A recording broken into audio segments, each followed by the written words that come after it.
my site broken into and my van broken into, and both times I lost over about 2-3 grand's worth of kit, so that's not a nice feeling. In the fire service, we've been hit with tool thefts at station and turning up at incidents. It can be risk critical. Most of my break-ins have actually been on my driveway. Not only that you're losing your tools, it's the insurance costs are astronomical. Doing these events, we speak to hundreds and hundreds of tradespeople, and I always start the conversation off, have you ever been a victim of tool theft?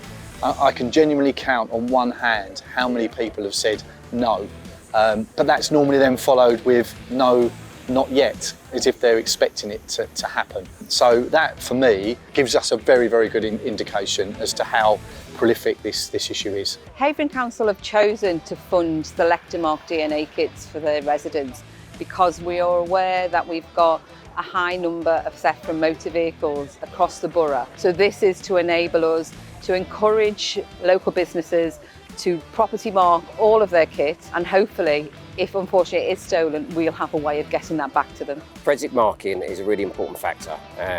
It enables us as the police to be able to, if we arrest someone, we're able to then identify that that item belongs to you.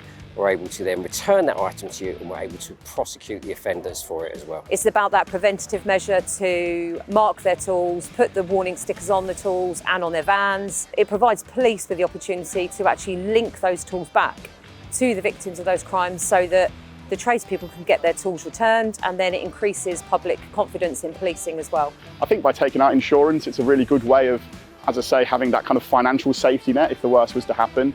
I also think, all the vanguards, the lock boxes, the safety measures that people can take is really, really important. But I think even events like this, it acts as a deterrent for potential tool thieves. So it's really good to kind of get people together and raise awareness in this way as well. All these victims of tool theft, just got to remember, your tools could be sitting in a police compound right now. If you're not marking it, they won't know it belongs to you, and you won't even hear that they've got them. It shows that these companies and these people are willing to help us when not many people are. So having the police down here, like I said, it's just the biggest deterrent for any tool thief in the world. They go, oh, I'll go do his van. Actually, I won't, because I know his van and his tools are marked. The more this gets publicised over the news, social media, emergency services, this is going to help stop it as much as possible, and SelectaDNA are doing a fantastic job with that. If more people mark their tools, it's just a deterrent that will help stop the crimes in the first place.